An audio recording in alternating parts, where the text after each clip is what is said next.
히스기야 왕에 이어서 므낫세가 왕위에 오르게 됩니다.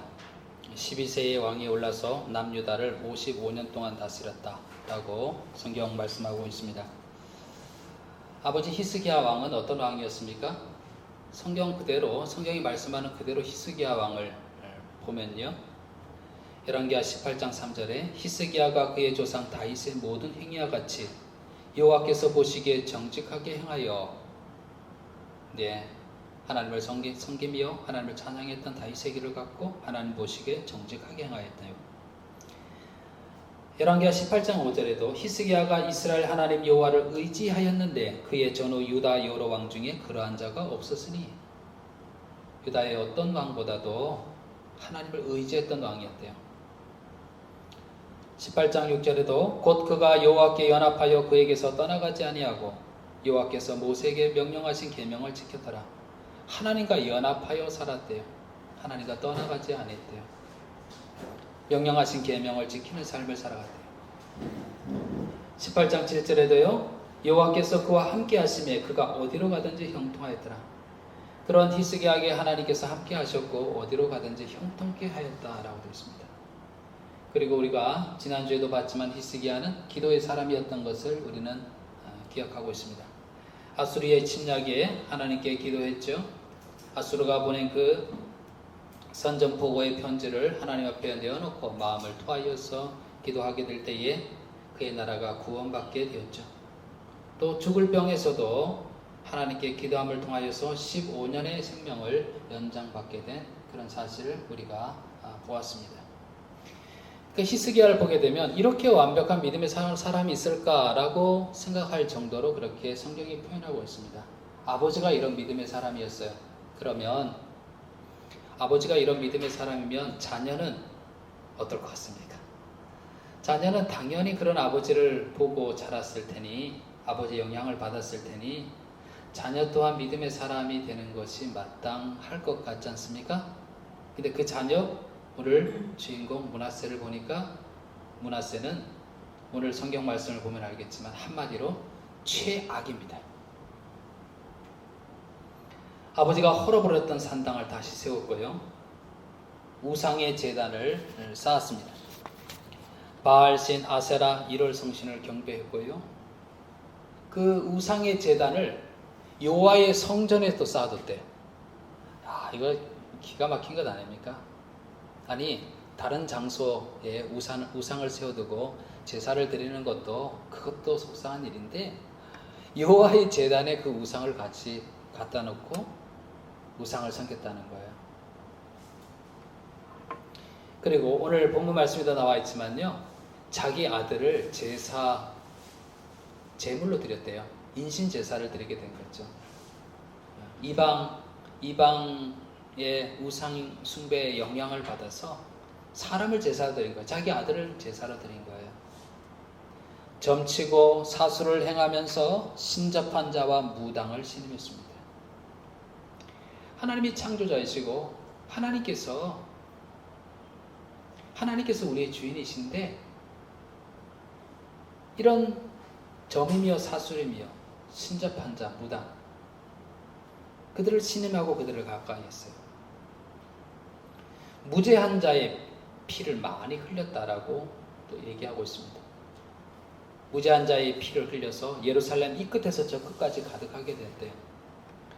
이 히스기야의 아들 므낫세의 악이 얼마나 악한지 오늘 9절 말씀해 보니까, 이스라엘이 듣지 아니하였고 므낫세의 계명을 받고 악을 행하던 것이 여호와께서 이스라엘 자손 앞에서 멸하신 여러 민족보다 더 심하였더라. 가나안 족속들이 있죠? 가나안 땅에 있었던 이 가나안 족속, 하나님께서 멸하셨던 이 가나안 족속보다 더 심하였더라라고 그렇게 이야기를 하고 있습니다.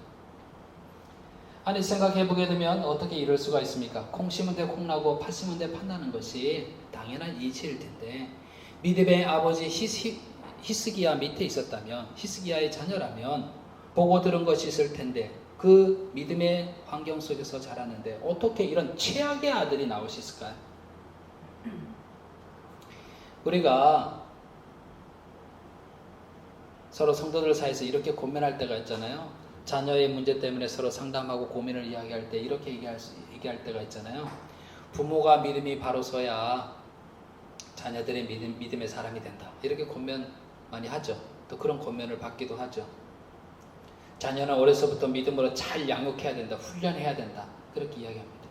그렇게 얘기하게 되면 다 아멘으로 받죠. 맞죠. 맞는 말입니다. 틀린 말이 아니죠.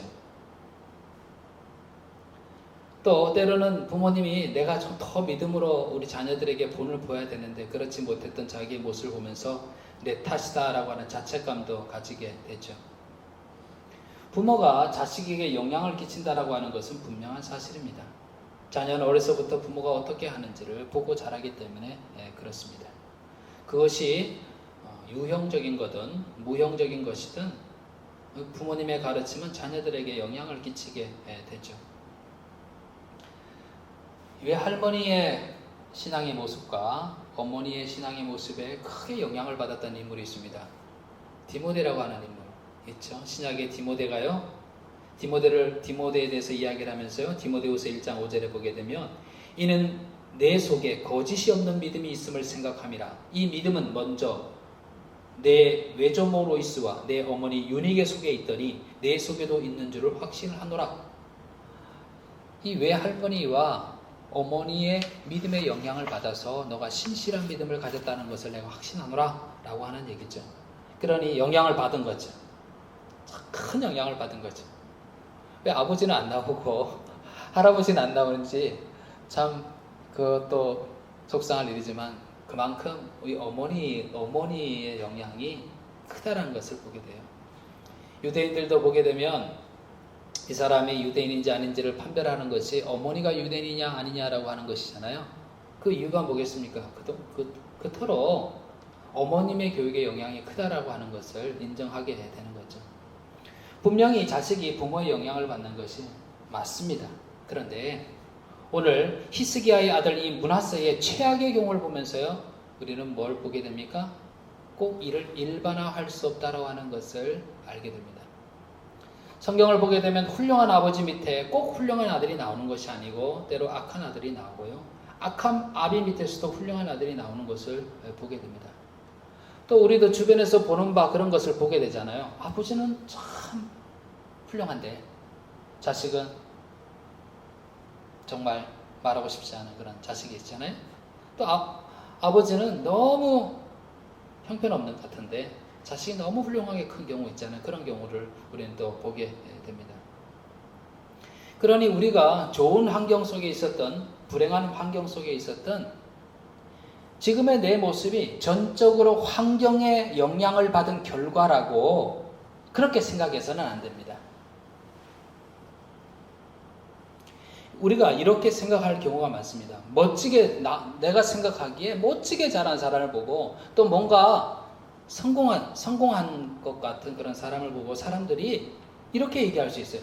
좋은 환경 속에서 자랐으니까 그 부모가 좋은 환경 속에 있었고 좋은 교육을 받도록 그렇게 뒷받침을 해주고 그랬으니까 이렇게 얘기할 수가 있고, 또 지금의 나의 어떤 나쁜 환경, 나쁜 어떤 상황 속에 있는 나를 보면서 나는 그럴 수밖에 없었어.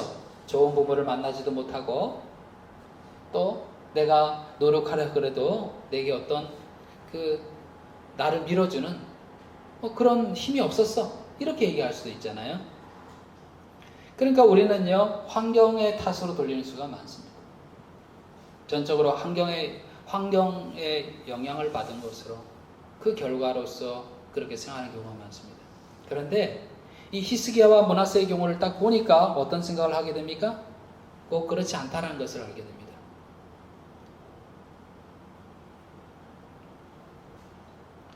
구약에 보게 되면요, 이런 말씀이 있습니다. 아버지가 신 포도주를 먹었으므로 아들의 이가 시다. 아버지가 신 포도를 먹었는데 왜 아들이 이가 십니까? 이 말의 의미는 뭐냐면 자식은 아버지의 영향을 절대적으로 받는다는 얘기예요. 그러니까 아버지의 죄가 그대로 자식에게 전가되어지고 또 아버지의 그 복이 자식에게 전해지고, 독립된 개체인데도 불구하고 말이에요. 이런 생각이 구약에 팽배했습니다. 근데 여기에 대하여서 하나님은 이 에스겔을 통하여서 이렇게 얘기하셨습니다. 그런데 너희는 이러기를 아들이 어찌 아버지의 죄를 담당하지 아니하겠느냐 하는도다. 너희들이 이렇게 얘기한다는 거예요. 아들이 아버지 죄악을 담당한다. 영향을 받는다. 독립된 개체인데도 이렇게 너희들이 얘기하지 않느냐. 그런데 아들이 정의와 공의를 행하며 내 모든 율례를 지켜 행하였으면 그는 반드시 살려니와 범죄하는 그 영혼은 죽을지라.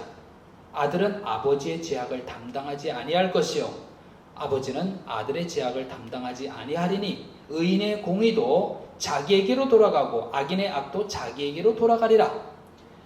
모두들 아버지 죄 때문에 아들이 영향을 받고 죄의 결과로 영향을 받고 아버지 때문에 자식이 복을 받고 라고 하는 절대적인 그런 생각으로 팽배해 있던 구약의 이 이스라엘 백성에게 에스겔을 통하여서 하나님께서는 뭐라고 얘기하냐면 그 개체가 주체적으로 나의 말 앞에 어떻게 응답하느냐에 따라서 어떤 삶을 나의 말에 어떤 삶을 살아가느냐에 따라서 그대로 그 결과를 보게 될 것이다 라고 이야기하는 겁니다. 여러분 우리가 신앙생활 하면서요 자칫 잘못하게 되다 보면요 내가 없어지는 경우가 많아요. 다 하나님께 미루고요. 다 하나님께서 이렇게 해주셨어. 이건 좋은 의미로 얘기하겠죠. 하나님께 다 해주셨어. 또 잘 안 되면 다 하나님 탓으로 하나님께서 이렇게 하셨어. 하든지. 내가 없어지는 경우가 많아요. 내가 없어져.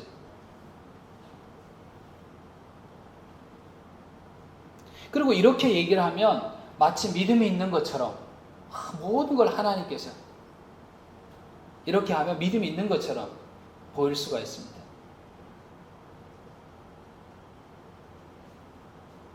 의인의 공의도 자기에게로 돌아가고 악인의 악도 자기에게로 돌아가리라 라고 하는 이 에스겔을 통한 이 말씀은요. 하나님께서 내게 주어진 각자의 삶, 자기에게 주어진 각자의 삶에 하나님 앞에서 응답하며 살아야 된다는 거예요.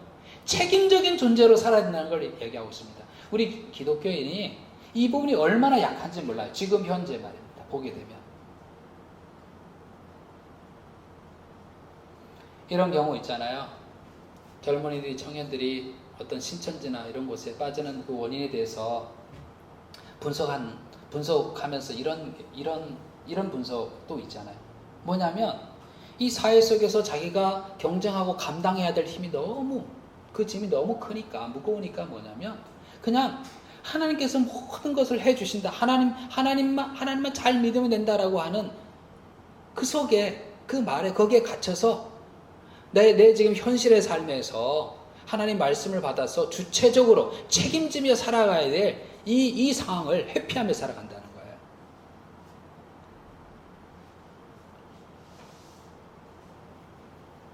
현실을 외면하고 장밋빛 그런 말에 현혹돼서 거기만 있으면 되는 걸로 생각하는 거예요. 거기만 있으면 내가 잘 되리라고 그렇게 생각하는 거예요. 그러나 신앙은 그런 것이 아니죠. 우리의 현실 속에서 우리가 발딛고 살아가는 이 현실 속에서 하나님 주신 말씀을 능력으로 받아서 주체적으로 결단하며 때로는 부딪히며 도전하며 좌절되더라 다시 일어나며 이렇게 살아가는 것이죠. 우리는 각자의 삶에서 하나님 앞에 응답하며 살아야 됩니다. 삶의 책임을 져야 됩니다. 신앙도요 부모님의 신앙에 기댈 수 없습니다. 얘기하다 보면 청년들이 이렇게 얘기할 수 있잖아요. 우리 부모님 우리 집안은 신앙의 4대째 가문이에요. 그래서 어떡하라는 얘기예요. 저는 어렸을 때부터 모태신앙이면서 교회에서 자랐어요. 그런데 지금 어떻냐 이거예요. 지금 어떻냐 이거예요. 저는 쭉 서울에서 어느 큰 교회에서 자랐는데 근데 어떡하는데 뭘 얘기하고 싶은 거예요? 본인이 그런 믿음을 가지고 있다는 거예요? 아니잖아요. 자기 주체적으로 하나님께 응답해서 살았던 그 삶에 대해서 이야기를 해야 되는 거죠. 우리 친척 중에는요, 목사님이 몇 분이고요, 선교사님들이 계시고요. 그래서요.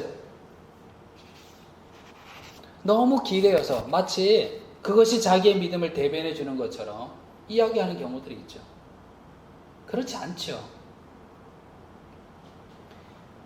지금의 자신의 모습이 불신앙적인 그런 모습, 그 악한 모습에 대해서 핑계하는 경우 많습니다.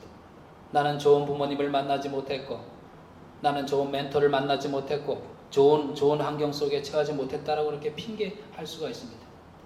그런데 신앙은 그게 아니죠. 내가 어떤 환경에 처했었든지 간에 하나님께서 사람을 통하여서 또 말씀을 통하여서 내게 말씀하셨는데, 하나님께서 불러주셨는데 거기에 대해서 내가 응답하지 못하고 살아갔던 것에 대해서는 오로지 그 책임은 나한테 있는 겁니다. 하나님은 우리에게 은총을 베푸시는 분이죠. 우리는요, 그 은총에 응답하는 존재입니다. 응답하는, 책임적으로 응답하는 존재인 겁니다. 예수님 당시에 나면서부터 소경되었던 사람 이야기 아시잖아요. 사람들이 이 소경에 대하여서 묻기를 예수님께 물었잖아요. 이 사람이 나면서부터 소경되었습니다. 누구의 죄 때문입니까? 아비의 죄 때문입니까? 이렇게 묻는 거예요. 그 당시 사람들이 그렇게 생각했다는 거예요. 아비가 포도를 먹었는데 아들의 이가 심히 신다고 얘기했는 것처럼 그렇게 생각한 거예요. 그런데 예수님께서는 뭐라고 말씀하셨습니까? 저 사람이 나면서부터 소경된 것이 부모의 죄 때문이라고 이야기하지 않습니다. 다른 사람들과 다른 모습으로 태어났지만은 그에게는 또 다르게 행해 가시는 하나님의 선한 뜻이 있다라고 그렇게 얘기했습니다. 어떤 조건 속에서 내가 있었던, 내가 하나님 앞에 응답하여서 책임적으로 응답하여서 살아가게 될 때 하나님의 영광이 되는 삶을 살아갈 수 있다고 그렇게 말씀하셨습니다. 저를 통하여 하나님의 영광을 드러내게 하심이라 라고 그렇게 얘기를 하신 거예요. 우리가 처한 환경, 또 내가 처한 그런 상황 속에서 핑계할 때가 많죠. 그리고 사람들에 대해서 저는 저렇게 해서 그런 거지 라고 이렇게 얘기할 때가 많죠. 그렇지 않습니다. 다른 상황 속에서 마치 나면서부터 소경되었던 이 사람처럼 사람들은 불행이라고 생각할지 모르겠지만은 예수님께서는 다른 상황 속에서 하나님께서 다르게 행해 가시는 하나님의 선한 뜻이 있다라고 말씀하신 것처럼 우리는 우리가 처한 상황 속에서 그 상황을 핑계치 아니하고 하나님의 말씀에 주체적으로 책임있게 응답하여서 그렇게 살아야 되는 것입니다. 누구의 아들이기 때문에 착할 것이 아니었죠. 히스기야의 아들이기 때문에 착한 것이 아니었습니다. 그러니까 부모된 사람들은요, 내가 앞장서서 하나님의 부르심과 말씀에 대해서 책임있게 응답하는 모습을 자녀들에게 보이면서 자녀 또한 이런 삶을 살아가도록 끊임없이 기도하는 그런 부모가 되어야 되겠고요. 자녀는 부모의 환경과 부모의 믿음에 기대선 그런 모습이 아니라 내 주변의 누구를 통해서도 아닌 바로 나에게 말씀하시는 하나님 앞에서 내가 응답하며 그렇게 살아가야 되는 것입니다. 므낫세가 히스기야의 아들이었다는 사실이 그가 좋은 믿음의 사람이 되리라는 것을 결코 보장해 주지 못했습니다. 므낫세는요, 그 스스로가 하나님의 말씀을 거절하고 악한 삶을 살아간 것입니다. 그가 뿌린 씨의 결실을 그가 거둔 것입니다. 그러나 여러분, 우리가 그리스도인으로서 나에게 와서 만나주시고 부르시고 말씀해 주시는 그 하나님 앞에 내가 주체적으로 책임있게 응답하고 그런 사람으로, 그런 신앙의 모습으로 우리가 살아가야 된다. 책임 있는 그리스도인이라고 하는 말이 정말 필요한 이 시대인 것 같습니다.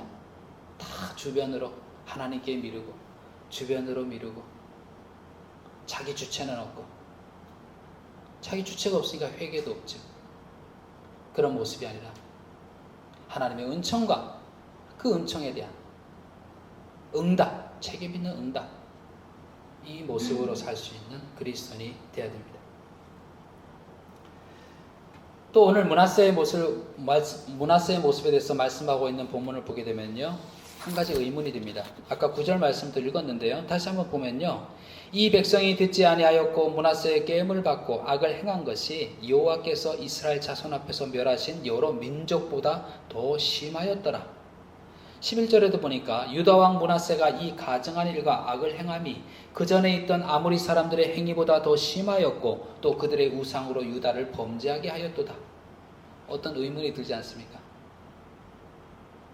아니, 이 므낫세와 유다 백성들의 죄가 아무리 대단하기로서니 가나안 족속들의 죄보다 더 심하였다라고 하는 말은 정말 심한 것 아닌가? 하나님 정말 이거 맞습니까? 하나님께서 이 가나안 족속의 죄가 관영하여 가득 차서 430년 동안 400년 동안 그 죄가 가득 차기를 기다려서 이스라엘 백성을 통하여서 출애굽하게 하고 가나안 땅에서 그들의 민족들을 멸절하라라고 그렇게 하나님께서 말씀하실 만큼 가나안 족속들의 그런 죄가 대단했는데 그들을 한 산도 남기지 말고 숨 쉬는 것들 다 전멸하라고 그렇게 말씀하실 만큼 그들의 죄가 대단했는데 그들의 죄보다 지금 므낫세와 유다 백성의 죄가 더 심하다라고 그렇게 얘기를 하니까 이거 맞는 말일까? 어떻게 생각하십니까? 그래도 이스라엘 백성은 하나님께서 구원해 주시고 시내산에서 언약을 맺고 제사장 같은 민족으로 세우시고 또 하나님의 십계명과 율법을 받은 민족이고 그간 경험한 하나님의 놀라운 이적의 역사는 얼마나 많습니까? 우상 숭배를 하긴 했으나 그러나 하나님께 드리는 제사는 포기한 적 없고 하나님께 드리는 제사를 드렸는데 하나님께서 보내신 선지자를 통해서 계속 때로는 위로받고 권면 받으면서 책망받으면서 교육하고 훈련받은 민족인데 가나안 족속보다 더 악하다라고 하는 말은 도대체 웬 말입니까? 어떻게 생각하십니까? 이 말에 대해서 갑자기 이런 예가 제 머릿속에 상상이 됐어요. 선생님이 부임하셔서 학생들을 보는데 어느 학생이 너무 모범적인 거예요. 수업 시간에 참 수업도 잘 듣고 선생님 말씀해드리니 초롱초롱해서 잘 듣고 공부도 열심히 하고 성실하게 그런 거예요. 그러니까 선생님은 다른 모든 아이들 다 공평하게 사랑해야 되지만 이게 사람인지라 자꾸 마음이 가게 되잖아요. 그 아이에 대한 기대를 하게 되잖아요. 그 학생에 대해서 기대를 하게 되잖아요. 학생들을 잘 지도해야 되겠다라고 하는 그런 열의가 아주 대단했던 선생님이 어느 날 너무나 기대했던 그 학생을 불러다가 너가 이제 이 학급을 위해서 좀 봉사해 줘야 될 것이 있다라고 무슨 일인가를 맡겼어요. 그런데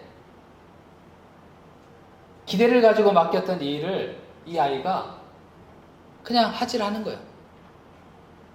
그냥 선생님을 속이고 하지 않은 거예요. 나중에 이 사실을 알아챈 이 선생님께서 이 학생을 불러다가 이렇게 얘기를 했다고 쳐봐요. 얘야, 너는 이 세상에 어떤 사기꾼보다 더 나쁜 녀석이야. 라고 그렇게 얘기를 했다 쳐요. 그러면 그 말이 문자적으로 맞는 얘기입니까? 세상에 세상에 나쁜 사기꾼이 얼마나 많겠어요. 그리고 그 사기꾼이 행한 그 사기보다 이 학생이 선생님을 속인 것이 더 악하겠어요? 그렇진 않죠. 그런데 왜 선생님이 이렇게 얘기할 수 있잖아요. 너 세상에 더 어떤 사기꾼보다 나쁜 거야. 이렇게 얘기를 한다고 쳐요. 그럼 왜 그랬을까요? 네? 그건요, 선생님이 속상함이 있는 거고 뭐예요? 기대가 있었는데 너무 속상한 거예요. 그래서 그렇게 얘기를 하는 거예요.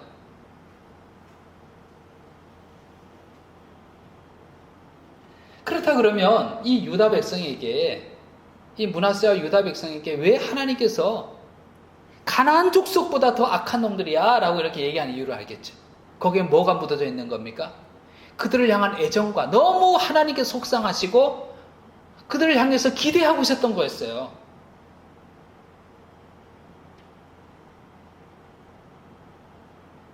사랑이 없으면 기대도 없잖아요. 뭐 어떻게 살든지 간에. 사랑의 반대말은 무관심이라고 그러잖아요. 너무 속상한 거예요. 너무 가슴 아프고 속상한 거예요. 막 쓰린 거예요. 그러니까 어떤 경우에 그런 경험할 때가 있잖아요. 너무 속 깊은 곳부터 막 이렇게 막 쓰린, 아주 아파오는 그런, 심장이 그냥 조여 오면서 그냥 아파오는 그런 경험할 때가 있잖아요.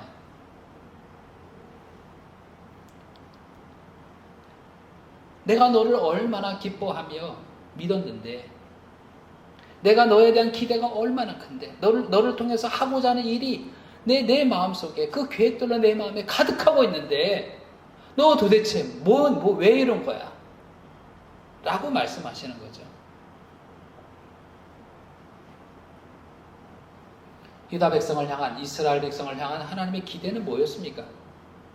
정말 애굽에서 신음하던, 종살이로 신음하던 조그만 민족인 그 히브리 민족, 이스라엘 민족을 택하시고 그들을 구원해내시고 언약을 맺고 하나님의 법을 주어서 하나님의 법을 지키며 살아가는 자가 어떤 하늘의 놀라운 복을 누리는지를 샘플로 보여줄 그 민족이 되게 하겠다라고 하는 그런 기대를 가지고 있었던 거예요. 그래서 이 이스라엘 민족으로 하여금 온 세상에 하나님의 복을 선포하는 그런 민족이 되게 하고 싶었던 거예요. 하나님의 복의 통로로 사용하고 싶었던 거예요. 그런 기대가 있었던 거예요.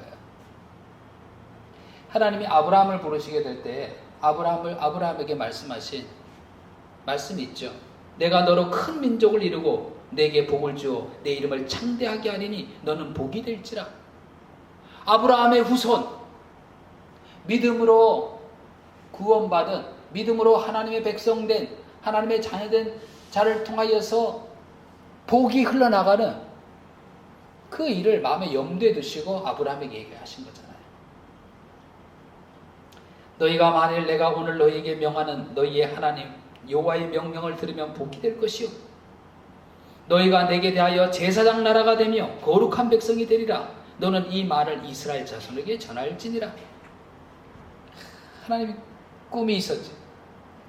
이 백성을 하나님의 제사장 같은 백성이 되기 위해서 하나님의 법을 지키며 살게 될 때 얼마나 하나님의 복의 풍성함을 누리게 되는지를 보여줄 복이 될지라, 복의 통로가 될지라라고 그렇게 기대했던 이 백성인데 그들이 하나님을 배척하고 돌과 나무로 만든 우상을 섬겼으니 선지자를 통해서 계속해서 책망을 했지만 그것을 뒤로한 채 가증한 일과 악을 행했으니 무지한 자의 피를 심히 많이 흘리고 하나님께서 얼마나 실망되고 마음이 아파왔겠습니까? 공의 하나님께서는 심판의 말씀하시게 되죠. 12절에서 14절 말씀을 보게 되면요. 그러므로 이스라엘의 하나님 여호와가 말하노니 내가 이제 예루살렘과 유다에 재앙을 내리니 듣는 자마다 두 귀가 울리리라.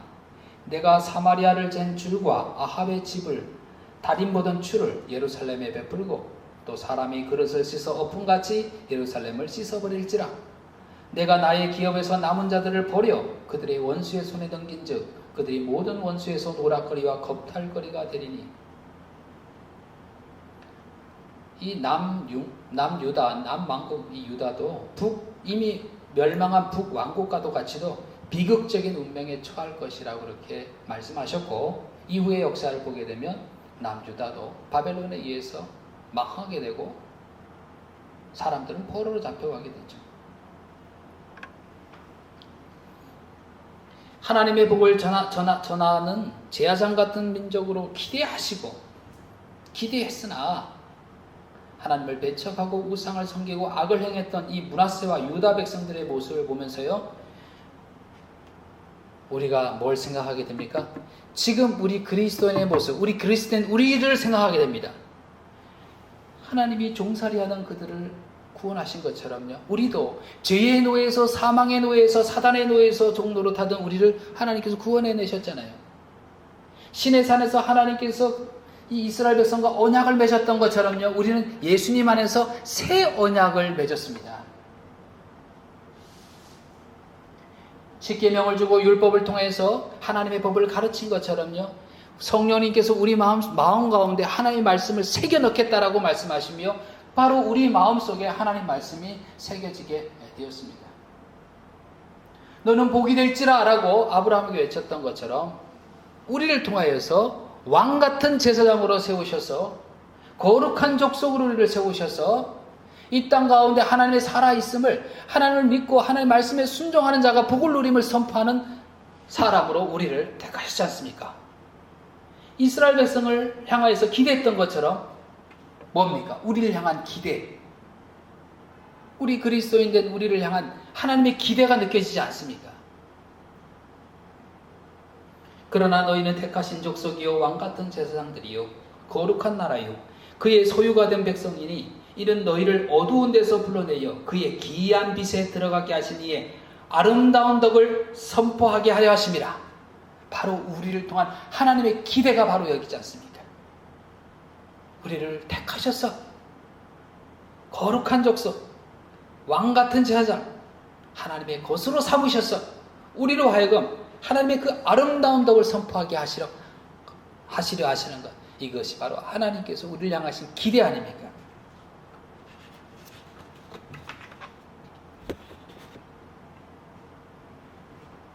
지금의 우리의 모습은 어떻습니까? 생각해 봐야 되는 거죠. 우리의 모습 어떻습니까? 우리를 보시면서 하나님 뭐라고 말씀하실까? 하나님이 유다 백성을 향하여서 너희는 가나안 민족들보다 더 악하다라고 그렇게 얘기했던 것은요, 이미 유다 백성들은 하나님이 어떤 분이신지를 알고 하나님의 법을 알고 있었던 사람 아니에요. 알고도 안 한 거예요. 알고도 안 하는 거죠. 그렇죠?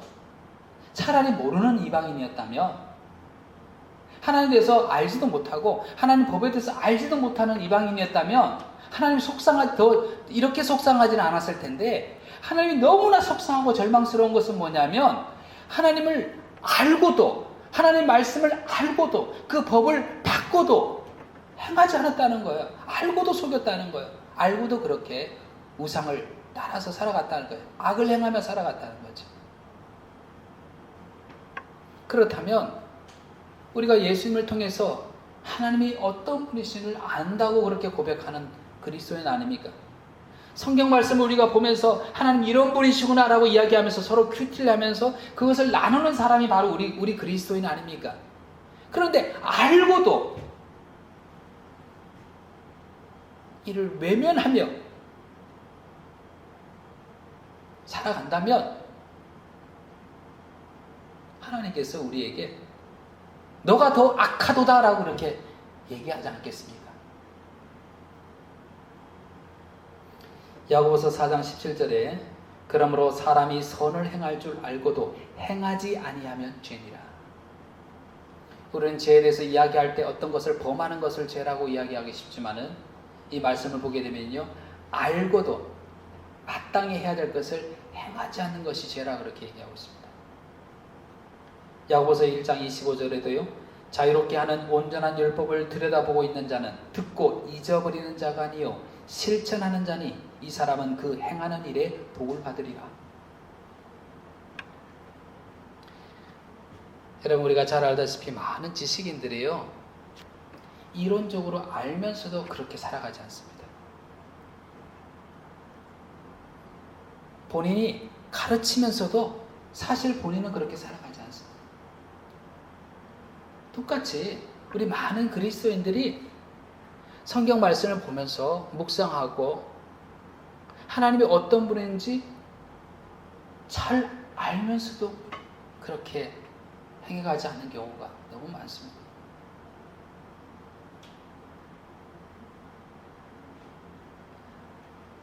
예수님께서 서기관과 바리새인들에 대해서 이야기를 하셨잖아요. 서기관과 바리새인들을 보게 되면요, 이렇게 겉으로 보게 되면 하나님에 대한 열심이 얼마나 대단한지 몰라요. 정말 하나님 법을 조금이라도 놓치지 아니하고 그대로 지키려고 했던 그들의 모습을 보면 정말 대단한 거죠. 그런데 예수님께서는 그들의 마음을 꿰뚫어 보시면서 이렇게 말씀하셨어요.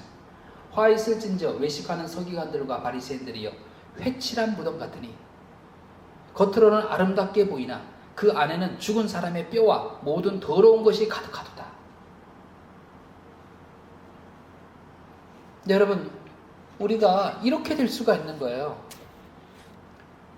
하얗게 칠한 무덤처럼 겉으로 보기에는 정말 그럴듯하게, 정말 그럴싸하게 보이는데 말도 그럴듯하게 이야기하고, 또 하나님에서 이야기하게 되면 하나님의 하나님에 대한 지식에 대해서는 정말 많은 것을 이야기하는데, 근데 생각해 보게 되면 이 땅에 살아가는 날 동안은 숨길 수가 있어요. 나 이렇게 아주 하얗지 않느냐? 나 이렇게 멋있지 않아? 라고 이렇게 이야기할 수 있습니다.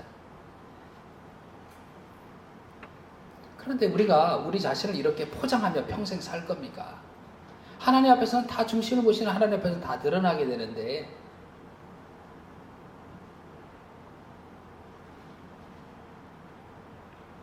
그러니 우리가 하나님 앞에 정직하게 내가 회칠한 무덤이었음을, 사실은 내 안에 썩고 썩는 것들이 있음을 고백해야 되는 거죠. 그리고 하나님의 도움을 요청해야 되는 거죠. 하나님께서 내게 순간순간 깨닫게 하시고 알게 하시는 것에 대해서 주체적으로 응답해서 책임감을 가지고 응답해서 주님께서 그렇게 말씀하시니 제가 그렇게 하겠습니다 라고 그렇게 말씀하시면서 고백하면서 말씀 따라 살아가려고 해야 되는 거죠.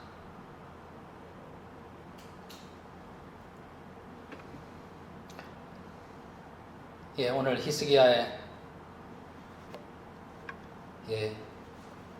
아들 므낫세가 아버지가 믿음이 훌륭하다고 자식이 똑같이 훌륭하지 않다는 것을 보면서 얼마나 내가 개인적으로, 내가 주체적으로 주의 말씀에 응답하여 책임 있는 자로 살아가는 것이 얼마나 중요한 건지를 깨닫게 되었고,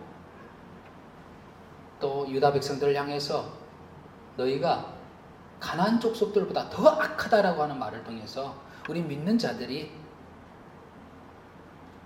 하나님의 기대를 받은 우리들이, 하나님께서 우리를 향해서 꿈을 꾸시는데 그 꿈을 받은 우리들이 회칠한 무덤이 되지 않고 내게 주시는 말씀을 정말 진실되게 받고 그렇게 행해가려고 하는, 말씀이 육신이 되어서 이 땅에 오신 예수님처럼 내게 주신 말씀이 내 삶을 통해서 실제화되어지는 그런 삶을 우리가 애쓰고 그렇게 아름다운 향기로 하나님께 드려지는 삶을 살아가도록 애쓰고 노력하고 기도하고 그렇게 살 수 있는 그런 우리가 되기를 간절히 축원을 드립니다.